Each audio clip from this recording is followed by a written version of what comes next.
for Ghostland Yard. Hello, everybody, and welcome. This is Ghostland Yard. My name is Toronite. I'm very excited to go through this game. This game is very near and dear to my heart. Been one of my absolute favorite games to learn and run over the past year. Almost actually roughly exactly 1 year since I first learned this game. So I'm very excited. And who better to have my commentator than the one who actually got me into this game in the first place, the Tara Stark. Hi, it's me. I'm the Tara Stark. Wow. Hi, everybody.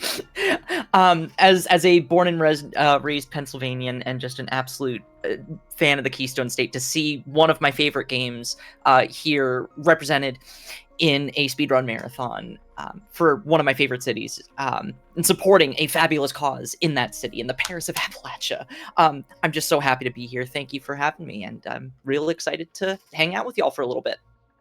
Yeah, so we have as I understood it, we had a bid war to choose Poe's color. Poe is the character that we're going to play as, and the winner was yellow. And let me confirm to make sure I have yellow. Okay, yep, there we go. Very bright and yellow. I would say that's I think that's Pittsburgh Steelers yellow. I think people will agree to that. So we are going to start the run in a second. Thankfully we have a handy-dandy speedrun mode that this game. By the way, shoutouts to the developers of this game, Obelisk, who made an absolute phenomenal game. Just even introducing a whole speedrun mode where you can go through the entire game without going through like the story on the cutscene and everything. So we are basically ready to go. I want to make sure that I have all my settings right. Yep, include bosses, go through the whole game. And yeah, time is not when I hit start to run. It's on first movement. So I will actually give a proper countdown. So it'll be 5, 4, 3, 2, 1, go. And Toronite's been working very hard on this level. You're about to see a world record run. We're holding right. We're jumping. And there it is, GG on world record for World 1-1. Thankfully, that is not the whole game. That is level 1 out of 126 that you were going to see today. With an estimate of 30 minutes, that puts our average level at about 14 seconds. Of course, our bosses are much longer, so you're going to be seeing this game whip by at about a level every 10 seconds, often much less. And the mechanics of this game are fairly simple. You hold right, you hold left, you jump. But there are so many little nuances that you're going to see here. For example, wall jumps take you just a little bit higher, and that's how Toro just skipped a solid little running across the level back and forth several times. Save a little bit of time there in level 1-5. There's a corner jump here that is incredibly difficult, but really cool and satisfying to see when it is pulled off. And again, another skip where we've cut off about 2/3 of the level below us just by timing our jumps just right. There's a little bit of coyote time. Wall jumps will take you just a little bit higher, and depending on how long you hold that jump button, that can push you higher for longer. Once again, we're seeing that coyote time kick in, and Toro has masterfully jumped above the entire level. Jump modulation, timing is key. Once again, hitting a perfect world record time on level 111. We are already halfway through World 1, which introduces us to our basic mechanics and also a very basic concept. If it is pink, it will kill you. That is rocks, that is slime, those are the little goopy bullets that will be shot at you every once in a while. If it is pink, it will kill you. Great rule of thumb and a great introduction with a really moody atmosphere to start this game. There's not a whole lot of story to speak of. There are a couple of very short vignettes, and quite frankly, it winds up a little unclear. This game is just pure vibes and environment. The platforming, thankfully, is excellent. And so having a combination of those two just makes for a really fun and engaging game to come back to over and over. Thank you to the developers at Obelisk for the time and the love that you put into this. We're nearly finished World 1 already here. We do have our first boss to contend with. Again, the boss is pink, so the boss will kill you. We're seeing bullets come across, and we're also seeing levers that were yellow that then changed to green. Any boss, if you see something green, you touch it, it will kill the pink. And so what we're seeing is, again, some dodging. There's just a little hint of RNG, but there are ways you can go about making sure, manipulating where those levers are going to pull up. Toro's been doing an excellent job. Of course, looks like here we've got one more slam into the wall. You'll notice the walls became pink. They weren't when we started. We dodge those bullets, we hit that last lever, and that is the end of World 1. World 2, welcome to the castle, the place that will make you say, wow, bagpipes are cool after all. We now introduce moving objects, spinning balls and chains, and sliding balls and chains like table saws. Again, you're seeing some excellent platforming here, a lot of very minute changes in these dives that are helping Toro to dodge some of these platforms that might otherwise stop them in their journey. Poe is just absolutely zooming along. Toro, what were your impressions when you played this world for the first time? It's funny. When I first played for this level, for this world, I should say, I'm like, oh, okay, things are moving. It's gonna be a lot more difficult, especially when you have like so many saws coming in at you at once. It really trips you up a lot. And also the music in this level, I've said it every single time I've been able to showcase this run, including the last time Steel City Speedsters had an in-person event at PGX when I did this as a little bonus run. The music here is absolutely phenomenal. It's my favorite track in the entire game, and I'm so excited to be able to show this off again. And hopefully things with World 2, because this is where kind of the difficulty doesn't ramp up tremendously, but you can see a lot more obstacles to kind of go through. Right, you start to see a couple more alternate paths emerge. You start to see more and more ways in which you could diverge up or down, and it's taken a while for some of our runners to find optimal routing. Sometimes it's not quite where you would expect it. The way this game has exploded, I think, in the last year and a half, world record went from, oh my goodness, I want to say it was a 26 or 27, all the way down to 20 minutes now. And it's just been absolutely fascinating watching new runners come in and grind individual levels and then figure out, okay, so the routing here wasn't quite where it should be. Watching runners with a lot more time start to optimize their full game runs, their one world runs, their any percent runs, and just keep on bringing times down further and further based on just little tiny pieces of work. Watching a game develop from publication to here has just been such a joy and a pleasure as a moderator of the boards, and I'm really glad I've gotten to see that here. I'm also really, really glad to know that we're doing this for the cause that we are. Do we have anything from our host?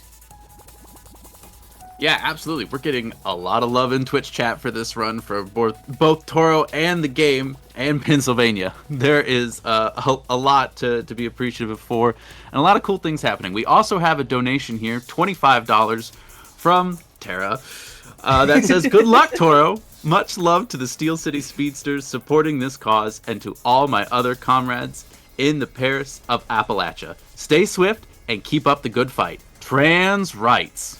Trans rights. Trans rights. Thank you for that donation, Tara. Hey, Tara, what'd you think about that donation from Tara? I'll tell you, I think we need to do some repairs to this elevator. It doesn't seem to be working very well. Boss 2, absolute environmental masterpiece. Very, very fun boss chase.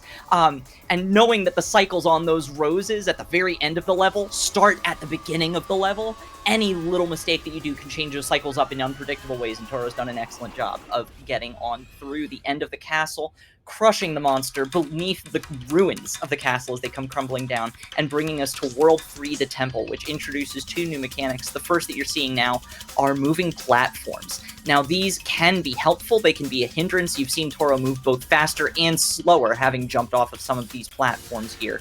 Once again, trying to figure out the routing, what platforms are helpful, which are not, getting the timing just right to figure out, okay, how long should I stay on this platform? How quickly can I jump off of it? Just really, really challenging to kind of put together. We'll come to our second mechanic in this world when we get to it. Toro doing an excellent job picking battles and running all the way down through. There is a way to skip that first platform. It is extremely difficult to do. Very few people have done it in a marathon run. We've just seen Toro collect a soul, which we haven't gotten to up until this point. So the blue flames that you sometimes see in these levels are extra collectibles called souls. If you collect enough of them in a world, it will unlock an extra bonus level, which will be a race against time. You will not have unlimited time to run through them. Especially as you get into later worlds, they can become very challenging. There is a category called 126 souls. There are also 21 soul categories for each individual world. It introduces another brand new challenge to the run that's just been absolutely wonderful to watch a very small number of people crack through. That, I think, might be the next breakthrough category if people decide to start moving through it. We've now come to our second mechanic, which is wind. Wind is very, very physics-based and very inertia-based. There are ways you can plow through certain fields of wind, trying to figure out, again, exactly how long to stay in those, when to leave in order to get just the right height to get to your optimal route, can be incredibly challenging. Can feel very rewarding when it happens. You can see Toro kind of going back and forth, making little minute adjustments just to make sure, just barely landing on that platform in the end, not staying in the air for a second longer than they have to. One of my favorite things, and you've seen this already once, but you'll see it again, is the way that this wind mechanic can be used to imitate anti-gravity. Just a really creative, there it is right there, just a really creative use of this. Just very basic mechanic and using it in creative ways to really reinvent the game. Toro with the absolute focus here. That right there can be very scary. Trying to rake that platform up. Yeah, I said World 2 starts to get a little bit more difficult. World 3 is when the difficulty ramps up dramatically, and even more so when we get to World 4.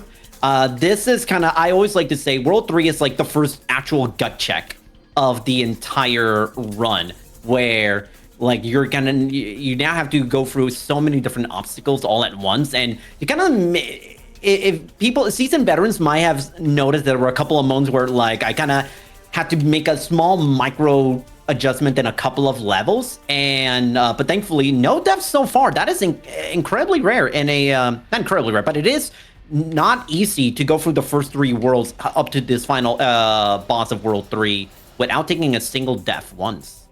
And it is even more difficult to get through this third boss without a death. Some of the best runners in the game are flummoxed by this. Boss 3 is universally regarded as, maybe not universally, but near universally, as the hardest boss in the game, not the 6th and final boss. You'll notice 3 different things happening all at once through each of these phases.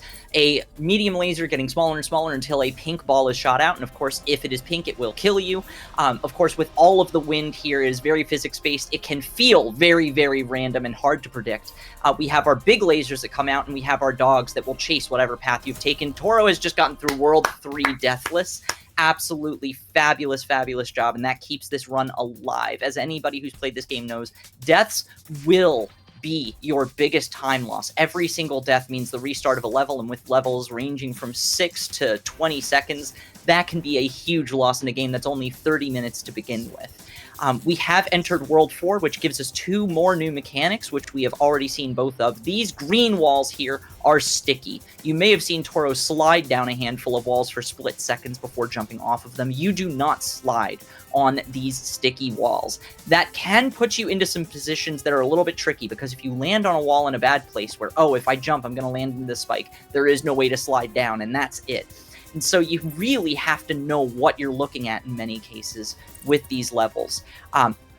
Trying to make sure, okay, I'm not going to put myself in a position. That right there, that wall that Toro just encountered, is a big sticking point for a lot of newer runners, in a manner of speaking, of course. So that is mechanic number 1, is those sticky walls. The other new mechanic here is slingshots. So we see these blue orbs usually spinning around a chain of some sort. Essentially, if you jump out of them, they will launch you at huge speed into whichever direction you are then facing. You can see just a little bit of a guide there, but getting the timing on those is extremely difficult. In some places, with some tricks, near frame perfect.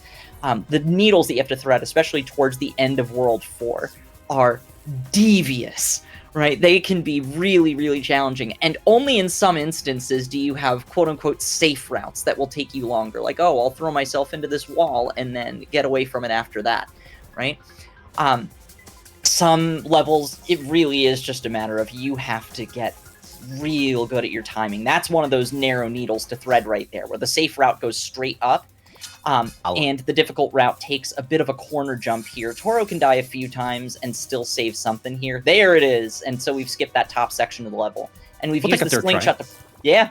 and use the slingshots to plow through that last bit of wind to get to the exit tunnel. Very excellent job. Level 12 can also flummox a lot of people. I got stuck on this one for a very That was a long gold time. split, by the way.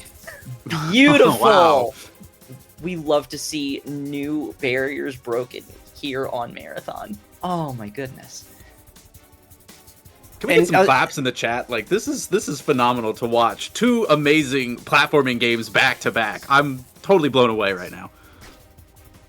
Yeah, this very end of this level can also be a little bit tricky. There are some very, very fast ways to do it.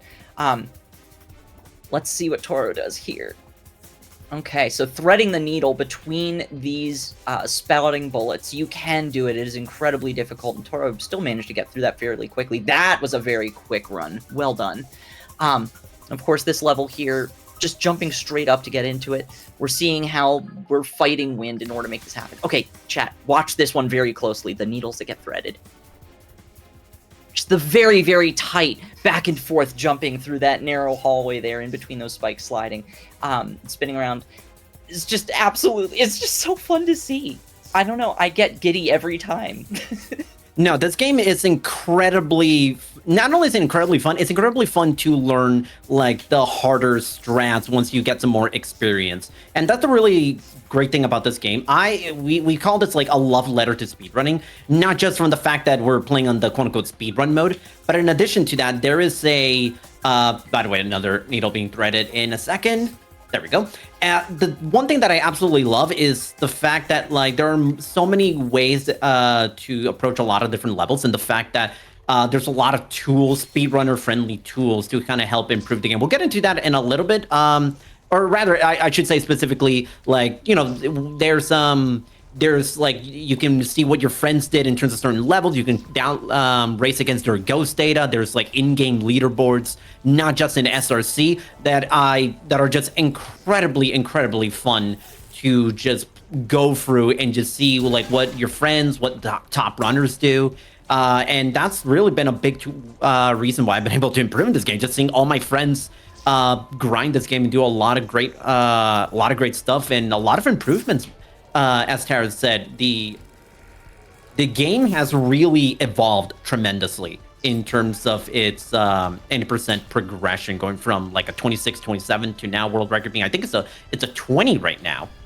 Yeah, which is just absolutely incredible to see.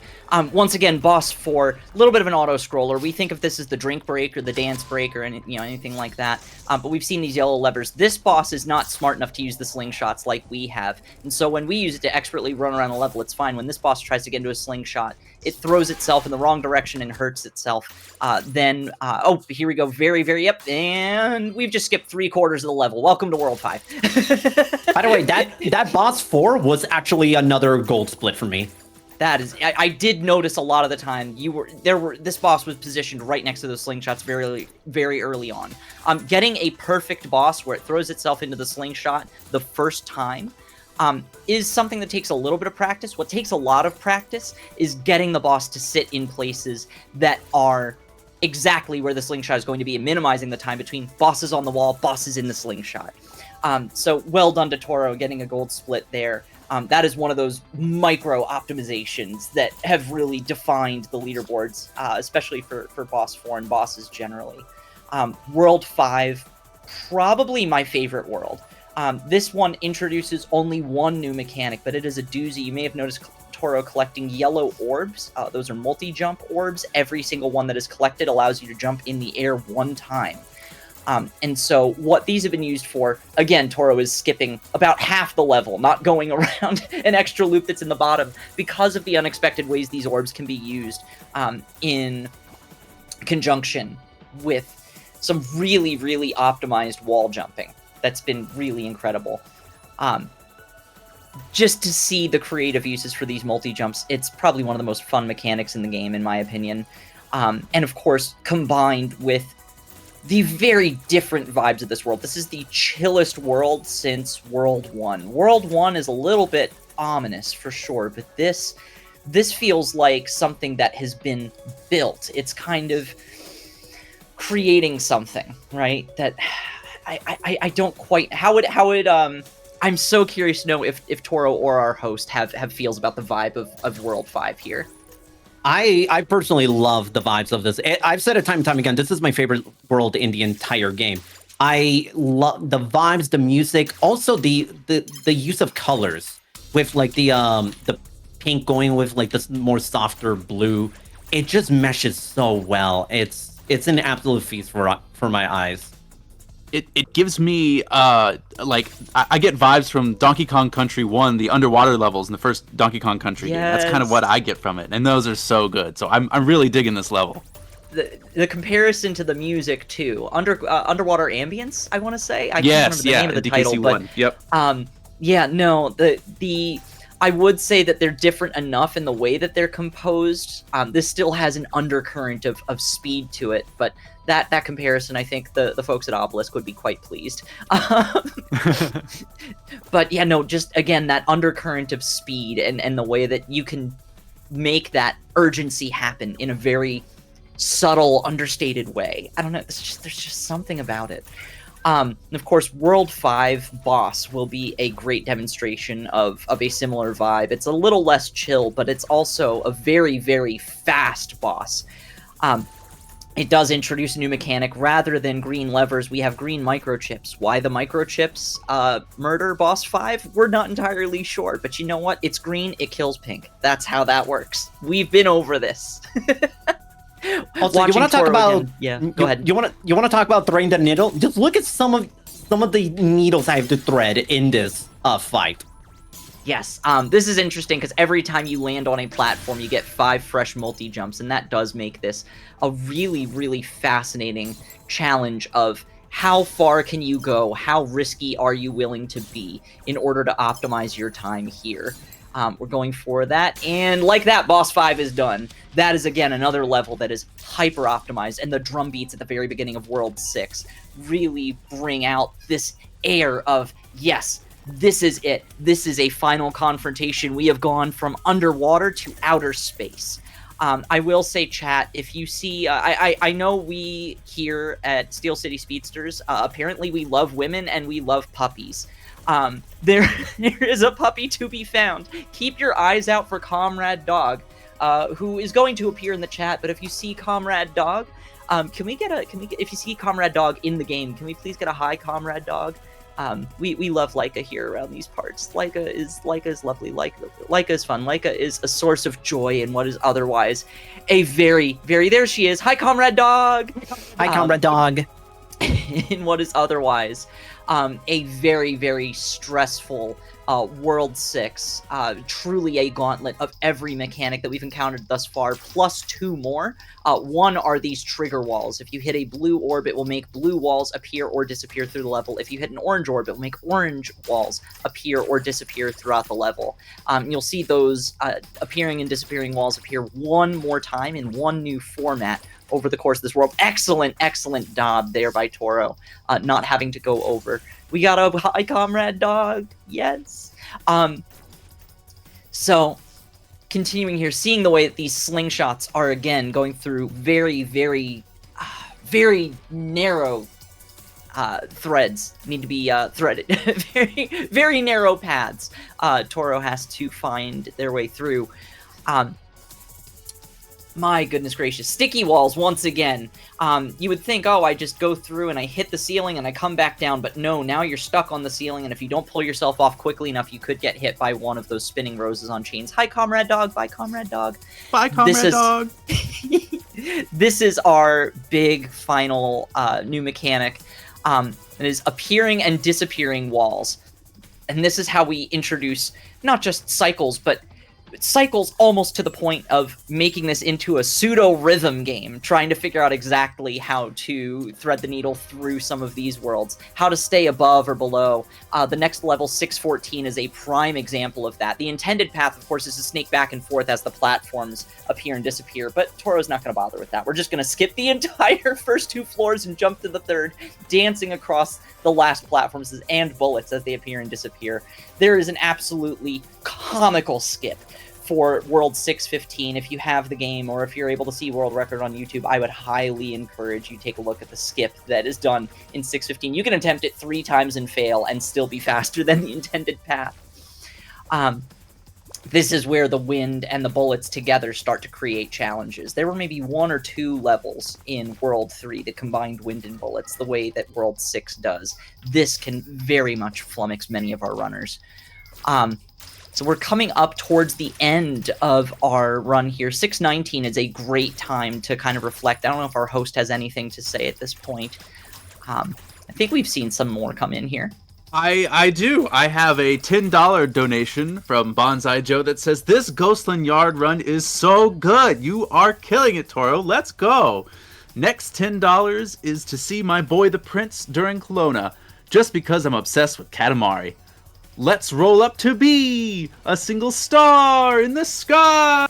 And just as a reminder, everyone, please get your donations into SteelCitySpeedsters.com. There's not a lot of time between the end of this run and the start of the next, and if you want to see that costume change, you have to get your donations in now. Yes, there really isn't a whole lot of time. We have about a minute and change before the end of this run. Welcome to our final boss. I've mentioned that World 6 is a gauntlet, but this truly is. This boss is long enough and difficult enough that the developers in default settings allow for checkpoints between the 3 phases of Boss 6. And what a beautiful gift, because it gives us the opportunity to give things another try. Once again, if it is green, it will kill pink. What a helpful boss to give us these green doorways to encourage us to chase these microchips. This makes a little more sense. These microchips would mess up this boss. There are some absolutely devastating challenges in this one. We are racing against time in this pink slime. This is something you'll see in those bonus levels that we talked about earlier and nowhere else in the any % run. And of course, Toro just continuing to weave his way through these mazes, doing an absolutely fantastic job. Of course, one more maze. This includes, I think, maybe the hardest jump in the game around the right-hand side towards the bottom corner. Let's see if they can do it.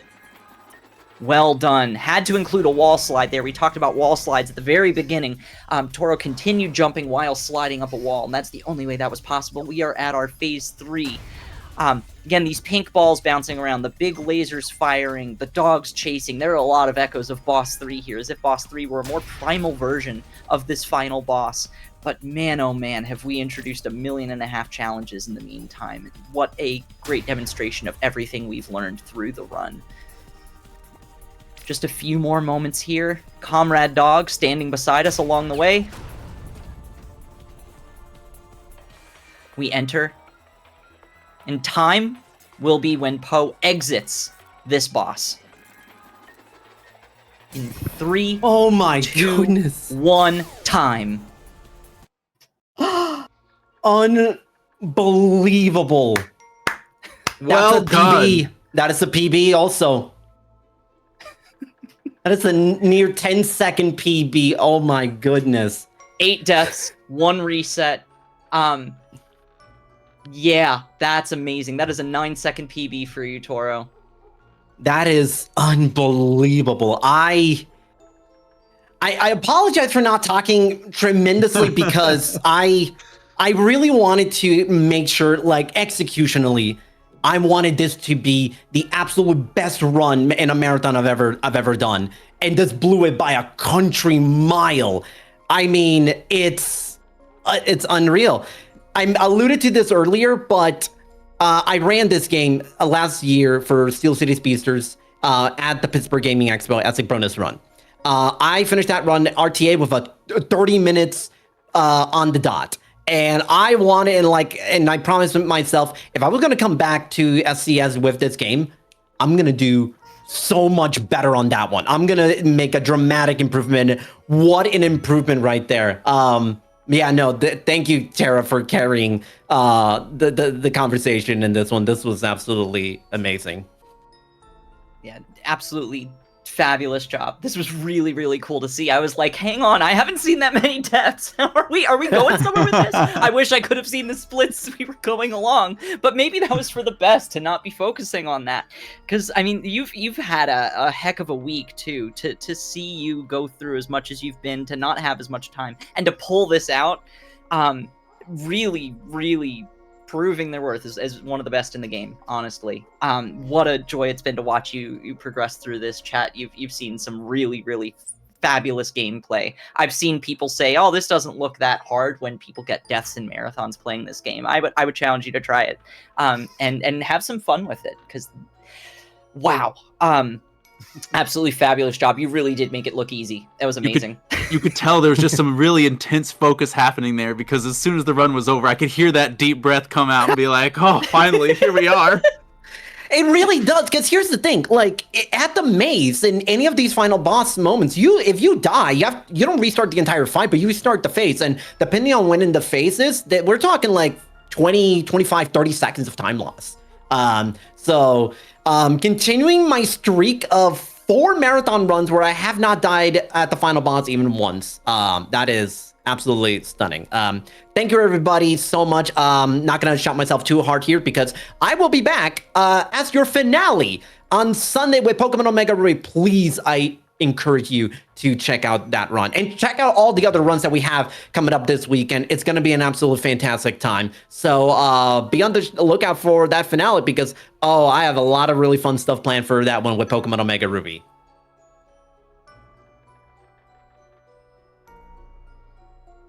Right, and Tara, do you have any shout outs you want to give before we wrap up here? Shout outs to Obelisk Studio, to the Ghostland Yard speedrunning community. Thank you so much for your patience with me as I help with guiding y'all a bit through a lot of what's been going on. Big shout outs to Toro and your persistence in doing this, and to see this happen in support of such a great cause. Shout out to Trans Youth in Pittsburgh. Shout out to the Hugh Lane Foundation. And to the Seal City Speedsters for putting this event on. This has been absolutely fabulous. Thank you so much for having us. It's been an absolute pleasure and a joy. Thank you both.